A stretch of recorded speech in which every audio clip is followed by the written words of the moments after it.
Hey everybody, welcome back to When Harry Met Board Games, where we feed our people with relatable content and our victory condition is your satisfaction. I'm Harry, and today we'll be playing through this game right here, Wisdom of Solomon, designed by Philip Dubarry and published by Fun Hill Games. This is a very fun Bible-themed worker placement resource management game, and I will be playing solo for today. So this is what the game looks like set up. You have a map of Israel on the right side of the board. And here you have a zoomed in image of, I guess, Jerusalem and the Temple of Solomon. You have all these different resources in the game. You have food, wood, stone, bronze, gold, and exotic goods, which are basically a wild card good. And the game, depending on the player count, tells you how much of these goods are in the supply. You also have the resource market here that, again, according to the player count, is filled up and populated accordingly. We have a couple of deck of cards. We have fortune cards, which are like special ability cards that players will be gaining and using throughout the game. You also have your building cards, which are additional worker placement spots along with the board that will be specific to the individual players who end up acquiring these buildings. So you always have 5 buildings available for acquisition, for purchase. And once a player appropriates or gains possession of these buildings, those buildings will become either additional worker placement spots for them or some permanent abilities or additional abilities that they'll have. We also have a certain amount of road pieces here that we'll be using to link intricate network systems of resource production here in Israel. And each player gets a certain amount of workers, which are just these little pawn-shaped pieces. And again, according to the player count, that determines how many workers a player starts with. In a 2-player game, which is how you play the solo, you set up the solo game as if it were a 2-player game. Each player is going to get 6 workers, and each player is going to get 6 of these customs houses, which look like nice little rectangular house pieces.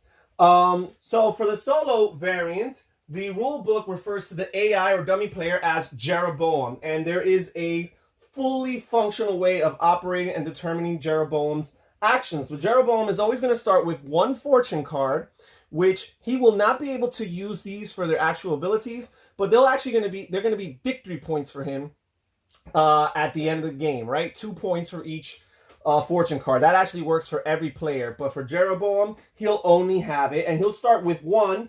I will start with 2 fortune cards, right? But I can actually use their abilities. Also, Jeroboam is going to be the first player. He's going to start with the first player token. This token may or may not interchange hands several times throughout the game. Also, we set up the Temple of Solomon here according to the player count. So there are some empty spaces here for the 3 to 5 player range. We only set up 9 of these pieces right here. And these pieces are basically representing the different stages of building the Temple of Solomon, because once the Temple of Solomon is complete, that is one of the potential endgame triggers for the game. But if you look at the opposite side of these tiles, there are numbers here ranging all the way from 6 to 10. So we're talking about a 5-point range. And they're hidden.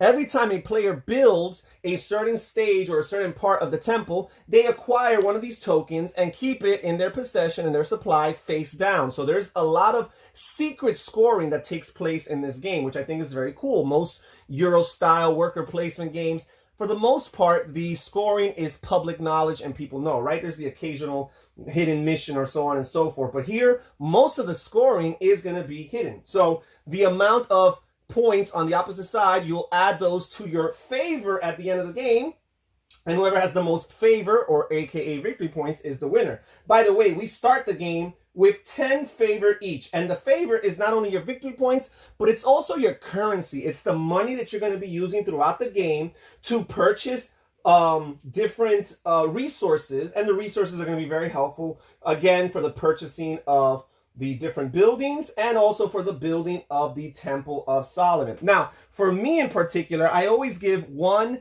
hidden tile, one of these building tiles, as a head start to the dummy player, because I find that it makes the challenge much more intriguing. Okay, so I think that's pretty much it as far as setup is concerned. So we're going to proceed and we're going to start. Now, before we actually start the first round or the first year, as the game refers to it, we actually have a market phase, and we go in reverse order. So the first player will go last.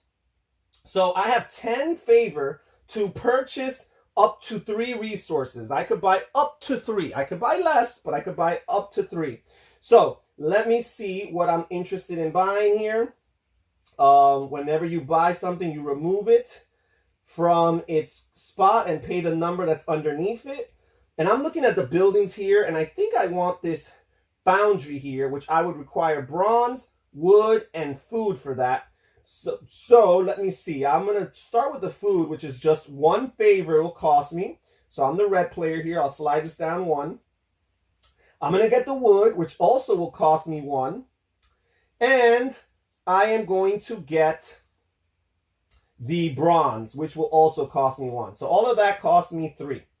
Now, the dummy player is going to purchase. And when the dummy player goes to the market, first of all, for his initial market phase, he's always going to buy the maximum of 3. Second of all, he always starts by purchasing the resource that's the cheapest of all the resources the dummy player does not have. And the dummy player right now doesn't have any resources. So it's going to go for the cheapest one, period, that it doesn't have. So it's going to go to the most valuable one out of the cheapest ones, which in this case would be the stone. The stone is worth 1 favor, so they'll spend 1 for the stone. Now they'll spend 1 for the wood, and now they'll spend 1 for the food. Okay, there we go. And now we'll proceed. So the dummy player's first. Now, to activate the dummy player's actions, we have a bunch of action tiles that are randomly shuffled into this bag here, and then you blindly draw them and determine what action the dummy player is going to take. And we drew this tile here, which is the market action. So this means that the dummy player is going to place their first worker on the market. And here, right here, you have the market. And there's only 2 available spaces for this market in a 2-player game. You have a couple additional spots that open up with higher player counts, but in this case, there's only 2. So what happens here now, the dummy player is here, and whoever goes to a market gets 3 buy and sell actions. So buying is pretty simple. It's just as you saw it right now. You take a cube and you spend the amount of favor corresponding with the number underneath that cube. But you could also sell. And the way selling works is you can place a cube in any empty space in their market row and collect that much money. So you don't necessarily need to go to the lowest one. You could go to the highest one and sell it for a higher amount of money. So you could theoretically buy a good and sell it immediately for a profit. That is possible. So Jeroboam is going to start with going for resources that he does not have, starting with the cheapest and working his way up. So we're going to look, and the cheapest one, all of them are 2. So now, since they're all 2, we're breaking the tie towards the most valuable resource. And in this case, the most valuable resource is the gold. So Jeroboam is going to spend 2 gold to get the gold. And now we're going to look at the next resource he doesn't have. He has stone. He doesn't have bronze. So Jeroboam is going to spend an additional 2 to get bronze right there. Now, once Jeroboam has at least 1 of each resource, he actually starts selling duplicate resources, starting with the resource that gives him the most favor, right? But he's not going to do that. Now, if he doesn't have duplicate resources, then he'll sell other resources, starting with the one that gives him the most favor. So he still has one more action for the this turn. So he's going to sell the resource that's going to give him the most favor, which in this case is going to be the gold. And he sell the gold for 5. So he does 1, 2, 3, 4, 5, make a profit off the gold. Now, if Jeroboam has a fortune card, he can discard it and he gets 5 favors. So normally when you go to the market place, after you've done your market actions, you can optionally play one of your fortune cards for whatever ability it gives you. With Jeroboam, he doesn't play these cards. These are simply for the purposes of victory points. So he will discard this and gain 5 favor. 1, 2, 3, 4, 5. So this was a pretty good turn for Jeroboam. Okay, so now it is my turn, the human player. And let's see what I want to do. I think I want to go to the foundry here and or build the foundry here. So to build the foundry, I need to go to the foreman. And the foreman is right here. And again, you have a certain amount of spaces available for 2 players. There's 3 slots over there. So I'm going to place my first worker here in the foreman.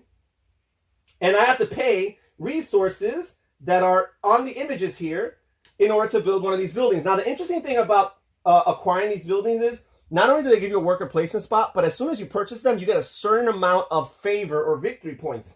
You always get the amount that's printed on the actual building card, plus, depending on which slot it is on the board, you get a bonus additional favor points. So the lower the cards are on this vertical row of 5 cards, the more valuable they are, right? The top card here is always just going to give you favor equal to the card. But the next spot is going to give you an additional 1 point. The following spot is going to give you an additional 3, then 5, and then 7. So I really want this foundry because it's going to get me 10 honor plus an additional building and worker placement spot, right? So I need to spend 1 bronze, which I have right here, 1 wood, which I have right here, and 1 food. And because of that, I gain the foundry. Now, we don't do anything with these cards. At the end of the year or the round, we slide them down and replace them. But for now, they remain the way they are. So I'm getting this foundry. It's going to score me 10 honor. 1, 2, 3, 4, 5, 6, 7, 8, 9, 10. 10 favor, I should say. And now I have an additional worker placement spot that only I can use. And this circle indicates it. And what this tells me is, whenever I place a worker here, I could spend 2 bronze to just get 9 honor straight up. 9 favor. Just like that. So there is that. Okay. So now I am done with my turn. Now we'll proceed to the dummy player's next turn.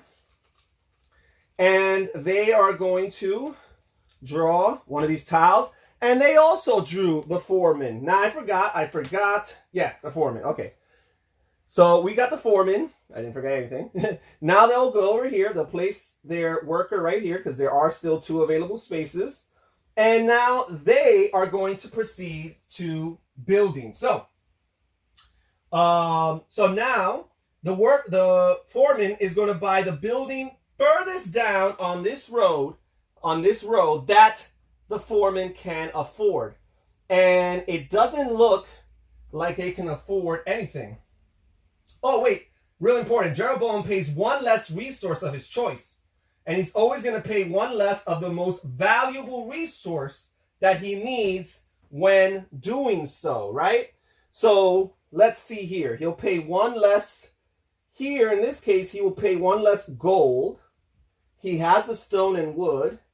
Here, in this case, he'll pay 1 less wood. Yeah, so he's going to do that. He's going to pay 1 less stone for this city gate over here. And he will pay 1 stone and 1 wood, because he gets the discount for 1 of the stones. And he gets this city gate foreman, which gives him 3 victory points, plus, because it was on this slot here, an additional 3. So that is 6 favor. And he is the blue player. 1, 2, 3, 4, 5, 6. Now, very important. This special ability for the foreman, for the dummy player now, every time they go to the foreman, they're going to get an additional 2 honor, an additional 2 favor. So that is terrible for me. Hopefully they don't go there very often. Okay, so now the dummy player is done. Oh, wait, actually very important. Every time you build here, you go to the foreman and you build a building, you also get to place down a customs house in any one empty slot for the customs house. And you'll see all the different regions in Israel. Some of them, not all of them, have these rectangular spots. And some of them are locked for higher player counts. Some of them are available for lower player counts. And basically, these are free spaces in which you could place your customs houses, because your customs houses are going to grant you access and a way of optimizing getting resources. Because one of the ways you could get resources in this game is by placing your workers in a location in which you have custom houses. So you get to place a custom house. So the way it works usually is the human player places it any place they want. But for the dummy player, we are going to draw tiles until we draw these shortage tiles, which I didn't explain earlier, but you always have a certain amount of these shortage tiles placed, drawn randomly and then placed on their locations. And basically it means that until these tiles are removed by some special ability in the game, these are locations that do not produce their natural resources for you. So these are blocked locations. Well, we put the remainder, we start the game with a certain amount on the board. We put the remainder in the dummy player's bag. And these are spots that are used to make decisions as far as locations are concerned. So the first, right here, the first tile I drew was a location tile. And it's a shortage tile. And it's Moab. So we're going to look at Moab. And Moab does have an available space for a customs house. It's the one and only available space for a two-player game. So the dummy player is going to put their customs house right there. All right. So now we put this Moab tile. This Moab tile actually gets placed right back in the bag in the middle of the turn. Okay. So now let us see what we're going to do here. So the dummy player is done with their turn. Now it's my turn as the human player.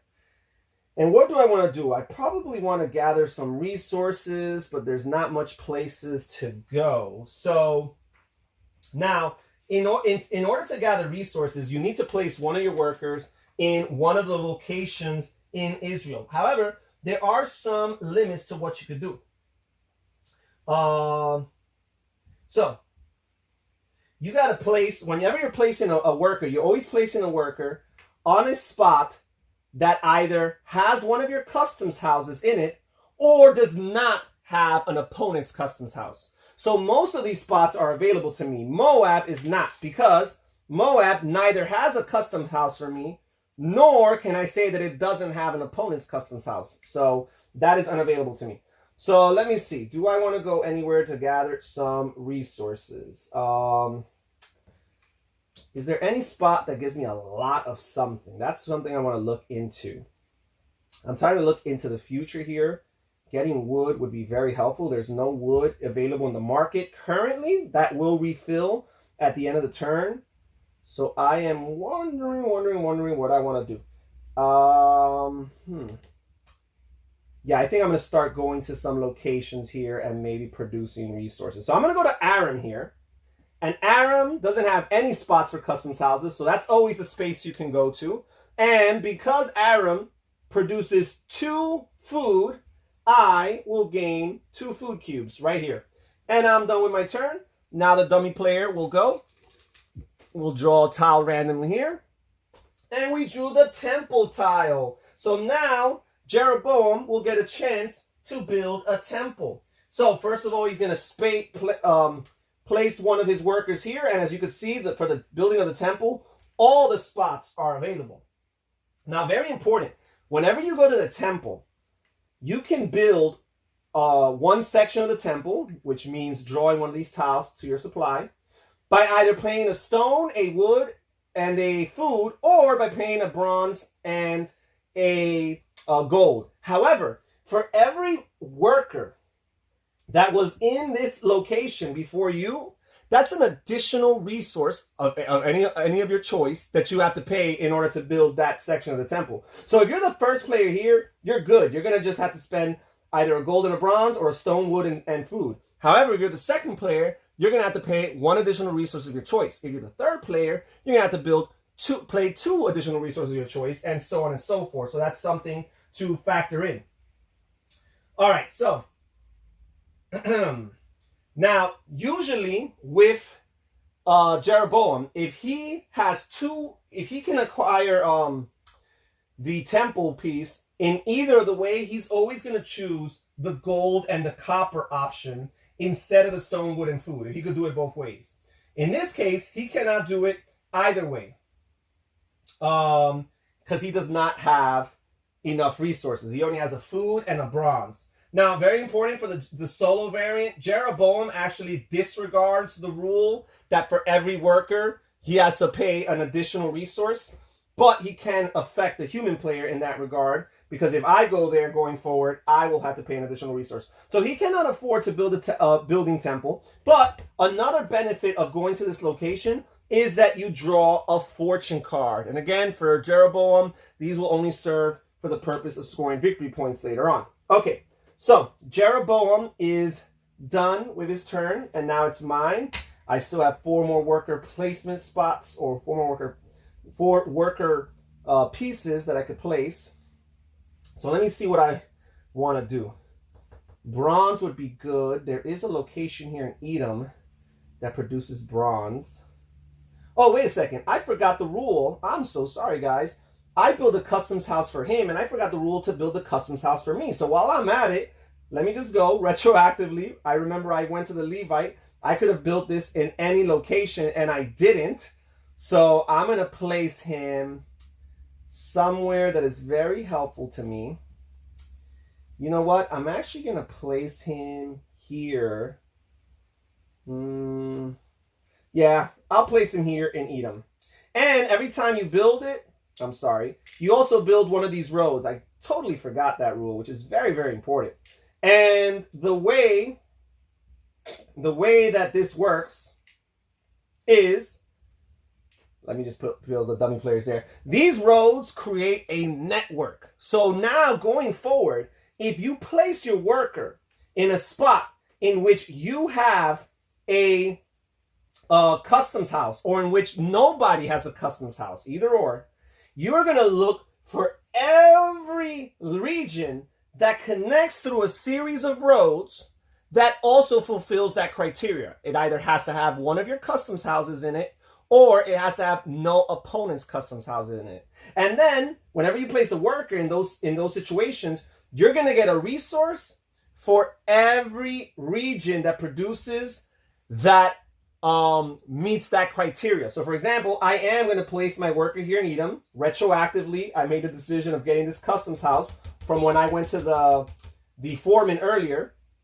And because this location has my customs house, not only am I going to produce the bronze that Edom produces, but every other region that connects to the system of roads that either has my customs house in it or does not have an opponent. So I am not going to get this wood from Moab because I don't have anything there and my opponent does. But Judah here, for example, doesn't have any customs houses in it. So I will also produce the gold that Judah produces. So that was a pretty favorable turn for me. All right, so we're done with that. Now we're going to proceed to the dummy player's turn. And again, we will draw a tile randomly from here. And we drew the Ark of the Covenant here. Or is that the Ark of the Covenant? No, that's the table of incense. Okay, so there are a bunch of these holy place locations right here. And this is really, really cool. So the first time that the dummy player draws this, we actually are going to set it aside. Because normally what happens when you go to any of the holy place spots, which is the Ark of the Covenant, the menorah, the altar of incense, and the table of presence. Actually, that's the tile that they drew.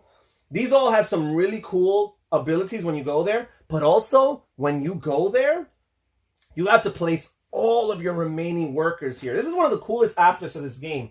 It's a little bit of press your luck, because sometimes you're going to want the benefit from them. But if you do it too early in the turn, you're going to have to give up too many of your workers.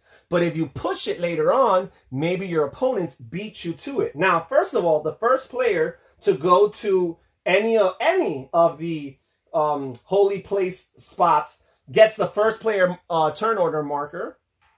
But also, the last player, or everybody except for one player can go to the holy place. So the last player that gets left out cannot go to the holy places. So for example, in a 2-player game, once one player goes to one of the holy places, the other player is left on the outside looking in. They cannot go into the holy places. So that's something to consider. Do I go early on and invest 5 workers into this? Or should I hold on, hope that I get to place 1 or 2 more workers, capitalize on whatever they give me, and then later on beat my opponent to the punch? I find that to be a really, really neat mechanism there. So the dummy player, again, they ignore the first time that the tile comes out. So, all right, so set aside, draw new. So we're going to draw a new tile. We're going to ignore that one. We're going to see what the next one is. And the next tile is the market. So the dummy player is going to go to the market once again. So here we go. We place another. And now, by the way, they've covered the second available spot in a two-player game. So I'm not going to be able to go to the market even if I wanted to. So now the first thing they're going to do is they're going to buy the cheapest resource that they do not have. They do not have stone. So they're going to pay 2 favor for that stone right there. Then they're going to go for the next cheapest resource they don't have, which is the gold, for 3. And we will pay 3. 1, 2, 3. Okay? And then we will go, and now they don't have any duplicates. So they're going to sell their gold over here to make a profit of 4. 1, 2, 3, and 4. Okay, so they're done with their 3 buy and sell actions. And now we'll proceed to my turn. And I'm actually going to go to the temple over here. Because I want to build a temple here. And I am going to pay gold and bronze to build one of the sections of the temple. But because there's already one worker there, I have to pay 1 additional resource of my choice. I only have food, so I'll pay one of these food here. And I get to build. So now I get to draw whichever one of these tiles I want for my choice. And I'll draw this one. And since you guys are technically on my team, I'll show you. I drew a 6, which is the lowest range here, right? All these tiles range from 6 to 10. So I don't know what this tile is, but there's a really good chance that it's higher than 6. So that's actually, you know, a little unfortunate. Also, speaking of fortune, every time I go here, I draw a fortune card. All right. And not only are these helpful for me for special abilities throughout the game, but if I happen to retain them or save them to the end, each of these are going to score me 2 more favor, right? Which, let me start looking at some of these cards. The only way I can play them is if I go to the market, which is not available for this round, or if I go here to the trader, right? Those are the 2 places where you can go and play your favorite cards, your fortune cards. So here it says, dwell in unity, collect up to 3 resources from the regions adjacent to one of your workers' locations. So I'm here. That's not bad. Given desires, you may collect exotic goods instead of the indicated resources for any future worker placed at a location this year. That's pretty good, because exotic goods, the blue cubes, as I indicated earlier, are actually wilds, right? So these cubes right here, these wooden cube, these blue cubes, they're actually wilds, and they're called exotic. And finally, promotion. Take back one of your workers from the board. That's not bad. It gives you an additional action. Okay, so that is that. I drew my extra fortune card. Now it is the dummy player's turn. We will draw another tile here.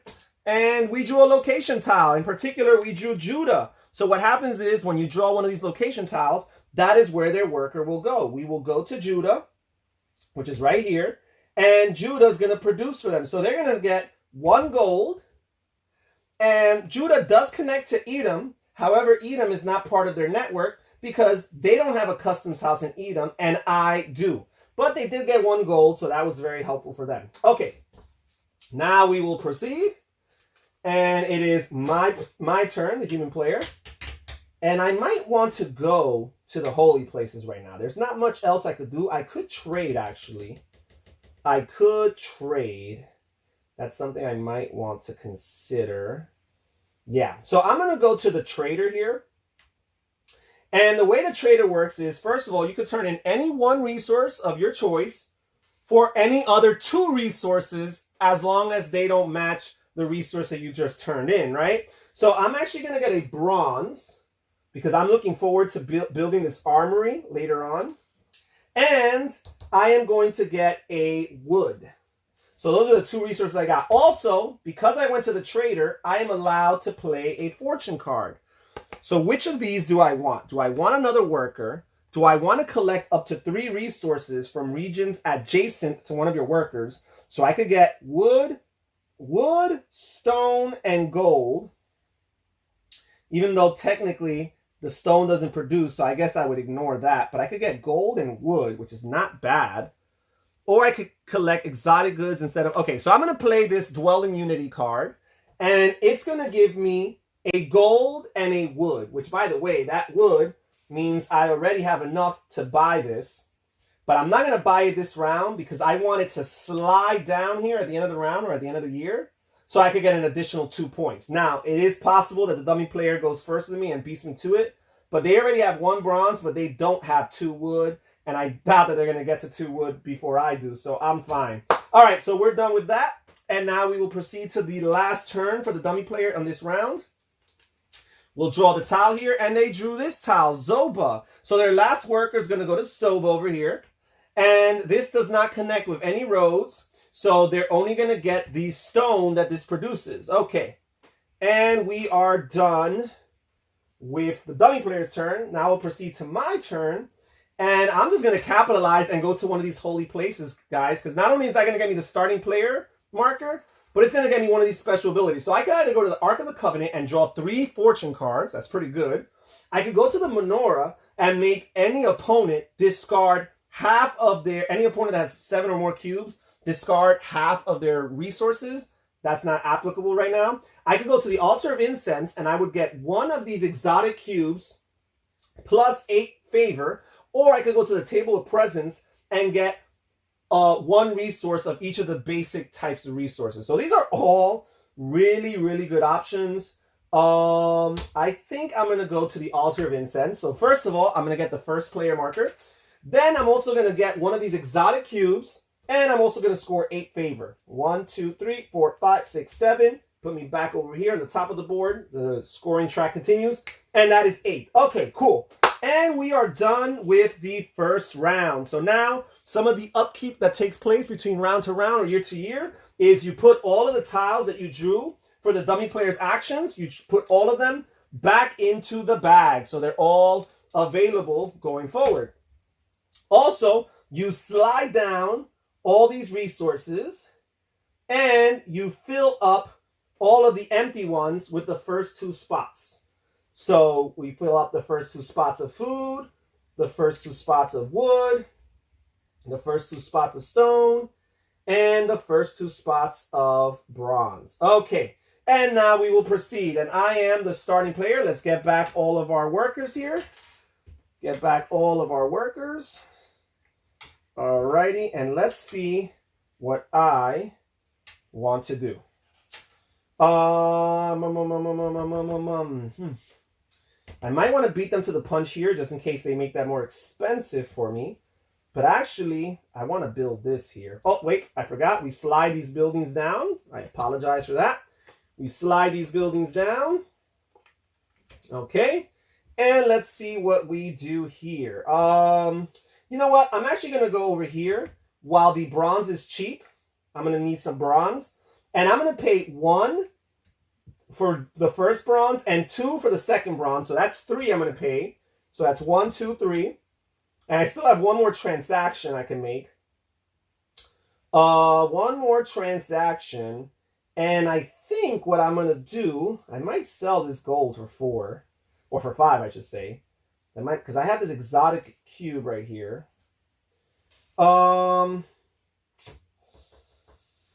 Yeah, I got this right here. I'm pretty good as far as that's concerned. So yeah, I think I'm gonna sell this gold here for 5. For 5 cubes, for 5 favor, I should say. 1, 2, 3, 4, 5. So that's a little bit of a profit I made. And now, because I went to this spot, I am entitled to play a fortune card if I so please. And I am going to, I'm going to play this promotion here, which allows me to take a worker back. So I will get an additional worker placement action this round. Okay, now we proceed to the dummy player's turn. Draw a tile for them, and they drew the foreman. So they're going to go over here to the foreman. Let's not forget that because they have the city gate building in their possession, every time they go to the foreman, they're going to score an additional 2 favor. So let's give them those 2 favor. And now they are going to build for the temple. They're going to build one of these buildings. So they're going to go for the lowest one that they can afford. They would need a bronze and 2 wood, which they cannot afford this. They would need a gold, a stone, and a wood, which they can afford this. So In this case, they would not pay the wood. They get one resource discounted from them. So we're going to just pay the gold and the stone, and they will get this building here, the harbor. And it's a worker placement spot for them. And in particular, they're going to get 3 victory points. And because it was in this spot of the board, they're going to get an additional 5. So that's a total of 8. 1, 2, 3, 4, 5, 6, 7, 8. Okay, and we do not move this. This stays just as it is. All right, now they get to place one of their customs houses. So we're going to draw tiles until we draw the first location tile. So that's not a location tile. This is a location tile, Sinai. So they get to put a customs house in Sinai, but nope, Sinai does not have, sorry about that, Sinai does not have a location. So we've got Edom here. Edom does have, but it doesn't have an available customs house location. So we're going to keep on drawing. It only has one spot. Oh, we got Jezreel. So where is Jezreel? Right here. So they're going to place their customs house right there. We're going to put all the tiles that we just drew, except for the one that actually gave them their action, the foreman. Let me put that back. We're going to put these all back in the bag. Okay.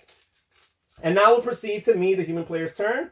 I'm also going to go here, and I am going to spend 2 bronze and, oh, I'm sorry, 1 bronze and 2 wood in order to build this armory here, which gives me 3 victory points. And because it was on this slot, an additional 7. So that's 10 in total. 1, 2, 3, 4, 5, 6, 7, 8, 9, 10. And this is an additional worker placement spot for me where every time I spend 2 bronze and 1 wood, I can gain 11 points. Best of all, I can do this up to 2 times if I have the resources. So that's awesome. Okay, so now I get to build a customs house. Last time I forgot. This time I shall not. So I'm going to go here to Gilead because I really hope to benefit from this. You see, now I've connected Gilead to Judah and Edom. So now this is a network for me. As long as I place a worker in Gilead or Edom, I will be able to collect not only the bronze, but also the gold and the wood. Okay, so we're done with that. Back to the dummy player's turn. We'll draw a tile. And we drew here the altar of incense, or the table of presence. And again, the first time we draw that in a round, we ignore that, right? So, okay, we got the foreman again. So the dummy player will place in the last available spot here for a 2-player game. And let's see what they could afford. Well, they can afford this lumber camp because they have a stone and a food, and they'll take the discount of the resource, the highest resource they can afford, and that is the wood. So now they're going to score 2 points plus an additional 3. So that is 5 victory points for them. 1, 2, 3, 4, 5. All right. Also, they have a particular benefit that every time they place their worker in a spot that produces wood, they produce 2 additional wood. So that can be very, very helpful. All right. And now they're going to place a customs house down. We're going to draw tiles until we draw a location tile. And we drew Aram here. Well, Aram doesn't have a spot for that, so we'll ignore that. All right. And then we have Jezreel, which is available. And we will put the second customs house here in Jezreel. So that's a place. Now they occupy both of the customs house spots, which means I will not be able to do anything over there. Okay. So now we're back to the human player's turn. Alrighty, what do I want to do? I think I am going to go to, Gilead or Edom, either one. Yeah, I'm going to go to Gilead over here. And again, because this is a part of my network, it connects to my customs house, and it connects through 2 additional regions that either have my customs house or do not have custom houses of the opponents. I'm going to be able to produce the wood from Gilead, the gold from Judah, and the bronze from Edom. So that is amazing. Okay, and now we will proceed to the dummy player's turn. Let's draw their tile. And they got the market again. So they're going to go to the market. They get up to 3 actions. So first of all, they're going to start with the cheapest resource they do not have. which basically is a tie between the food, the wood, and the stone. So they're going to break the tie to the most valuable resource, which is the stone. They will pay 1 favor for a stone. They will pay another favor for a wood. And they will pay another favor for a food. Okay. And now they can play their fortune card right here for an additional 5 victory points. So let's give them 5. 1, 2, 3, 4, and 5. All right, so this game is very close. They're at 35 and I'm at 37. So now it is my turn, and I'm going to go to the temple here to build, and I'm going to turn in a gold and a bronze right here to grab any one of these tiles, and hopefully it goes better for me than last time. Let me grab this one in the corner over here. This is a 10. That's amazing. That's as good as it gets. Remember, these hidden victory point tiles range from 6 to 10. So I got a 10 right here. That's really good. And now I get to draw a fortune card. Okay, let's see what I drew. I drew urgency. Pay 2 food to immediately place 2 workers. That's not bad. That is not bad. Okay, so we're done with my turn. Now is the dummy player's turn. They have 3 more workers left for this year or this round. And we drew Zoba here. So they're going to place their worker here in Zoba. And again, in Zoba, what happens is they produce 1 resource, which is stone. Okay. Now it is my turn yet again. Let's see what I'm going to do. I have 3 workers left. You know what? I'm going to go back to the building, the temple here. I'm going to place another worker. And I'm going to use this exotic resource here as any type of my choice. I want it to be gold. And I'm going to spend this bronze. But because there's already 1 worker here, I have to pay an additional resource of my choice, which I will choose for it to be wood.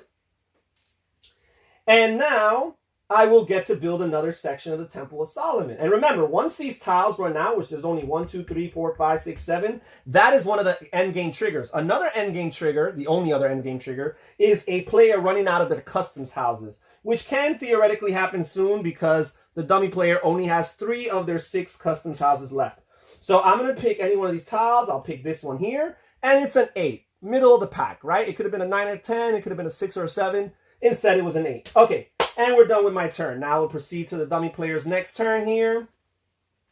And they drew the Ark of the Covenant, or the Altar of Incense, I should say. And this is cool because the first time that they draw one of these tiles on their turn, you ignore it. But in this case, this is the second time they drew it. So now you do have to pay heed to it. So now they're going to place their remaining workers, because anytime you go to the holy places, no matter how many workers you have, if that's the time you choose, you're going to place all of them there. He's going to place his remaining 2 workers here.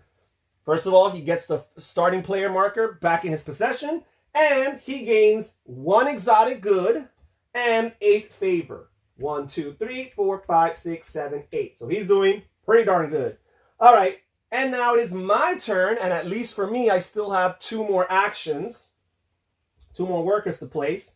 So the first thing I'm going to do is I am going to go to Edom over here, and that's going to get me a bronze and a gold and a wood because I touch all of these areas right here. Okay, and now where do I want to go? I think I'm going to go, this is a tough one. This is a tough one.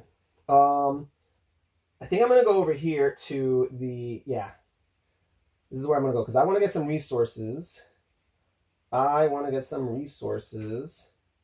Let me see here.